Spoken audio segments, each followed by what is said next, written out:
where the focus of these jobs is management, and as you move up the pyramid into different job roles, you become less of a direct manager and more of an administrator. And that's what that reflects. So as we're up in top level management, we end up being focused on administration and less focused on the day-to-day activities of the organization and the individuals working within the organization. In Unit 2, we began to speak more about the management functions. And rather than showing you the functions of management lined up in a linear type of chart or a diagram, I chose to use a Venn diagram to show that the role of manager includes all of these things, and that these functions actually overlap one another, and that as a manager you need to gain experience and ability in all of them: planning, organizing, staffing, directing, and controlling. We begin to understand that a management role is much more than just a job title. There are some multiple roles that people play within the management function. We identified interpersonal, informational, and decisional roles, and we spoke about that as we were going through the session in Unit 2. Keeping in mind that there is no one that a manager is all the time.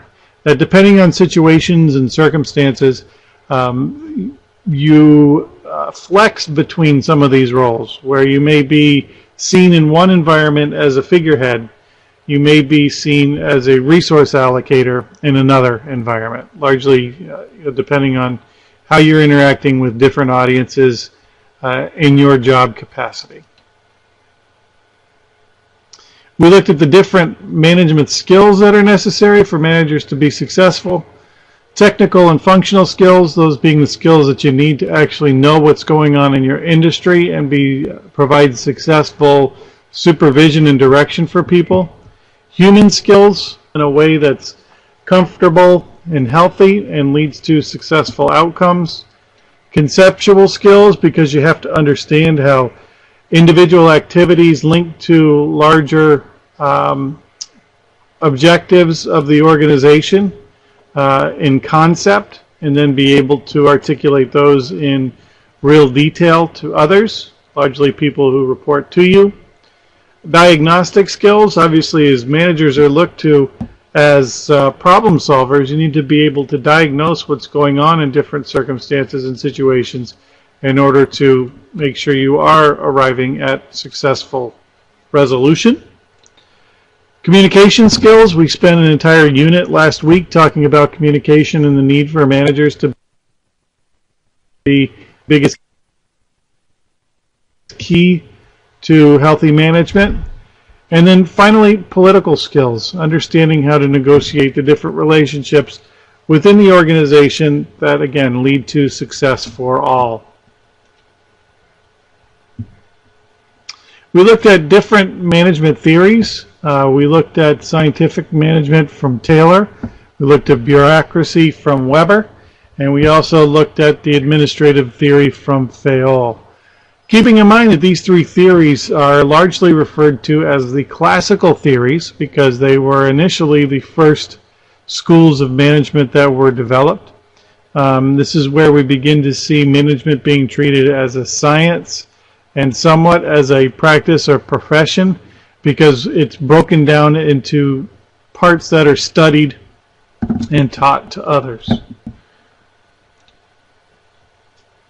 We also looked at some more modern theories, including the management process, the empirical theory, human behaviors, social systems, decision schools, mathematical theory, systems theory, and contingency theory.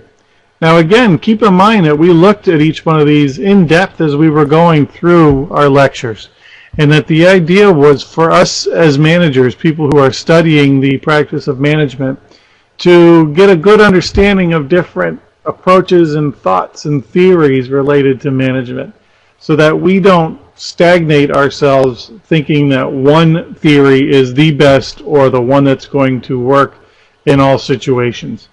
Management, as we know today, is about being flexible, It's about being able to use information to arrive at decisions in an effective time frame, and that requires different approaches. If we understand the different schools and theories of thought around management, then we can understand different theories about what motivates people, how organizations are structured.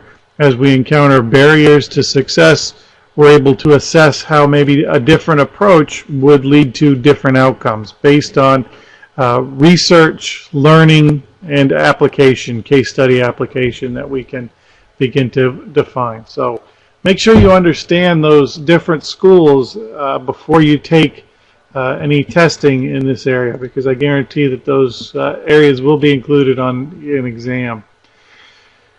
In Unit 4, we began to shift into planning and decision making. And again, this is where I fell back on what I feel like is an old friend, Peter Drucker, because I've read enough of his materials to feel like I know him. But he was quoted as saying is the best way to predict the future is to create it. We create our future during the planning process. During the planning process, we want to define what our outcomes look like and then figure out what steps we need to take in order to achieve those outcomes. There are some advantages and disadvantages to planning. Some of the advantages are obvious, and some of the disadvantages are things that I think people were a little bit surprised to hear as we were going through the lecture. So, the advantages is helping make sure that we have a framework to drive decision making and the effective utilization of resources. It proves that we've done some level of risk analysis and that we can identify risks, which ones we want to avoid, which risks we want to mitigate. And then it begins to help us coordinate the efforts of the entire organization. Some of the disadvantages is that we have to recognize that planning can be expensive. There's human resource. It's time consuming. If we do too much in terms of research, we may end up taking too long to plan. If we plan for everything, then fit within our prescribed approach. We have to recognize that it's a highly analytical process, and sometimes we don't have time for those analytics in order to take advantage of situations and circumstances in different types of environments.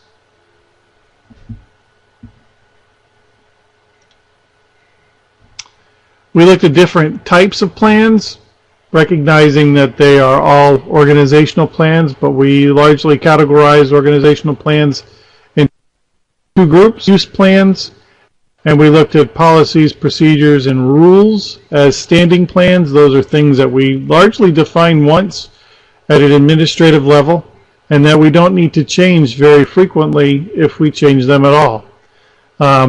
Single-use plans are usually more specific, and if you think about a project plan or a budget, they're in place for a specific period of time or specific scope of work, and they aren't intended just to be used over and over again. They have to be changed each time you use them. So that's why they're single-use plans. We looked at some different levels of planning and looked at the relationship of management to those levels of planning. Beginning with the operational planning, the first line of planning tends to be short range in view, looking at the next 12 months or less, and commonly the focus of first line managers. So frontline managers and individual contributors actually planning the work that they're going to accomplish in the next few days or few months. The next level of planning is tactical planning. This is a more intermediate view where we're looking a little further off in the future. We recognize that operational planning will achieve our objectives for today. We also need to make sure that we tie our objectives to the future, and that's what tactical planning does for us. It's a realistic future, something that we can see somewhat tangibly within the next 12 or 24 months. And this is commonly the function of mid-level managers.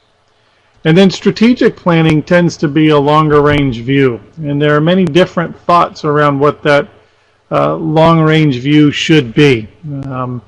I've heard it's dwindled to no more than 3 years is an appropriate strategic plan view. But then I've heard others that do strategic. I think it depends on the nature of your organization, the nature of the type of industry that you're in, and many other factors like that. Largely the rate of change. Technology today forces us to change a little more quickly than we have in the past. So strategic planning tends to look at a longer range view, something more than the 24 months that operational managers are looking at. We spoke about contingency planning, and this largely is the what-if planning. Within all 3 levels of planning that we looked at, the operational, tactical, and strategic, there's contingency planning that happens. So this happens within all levels. And essentially what you do is you're making plans that if worst cases happen, how would the organization react and resolve what was going on. So here we're talking about evacuation plans, emergency response plans, business continuity plans, things of that nature. The plans that you have just in case something happens, so that you don't have to rely on decision making in the moment in order to survive whatever is happening, that worst case scenario.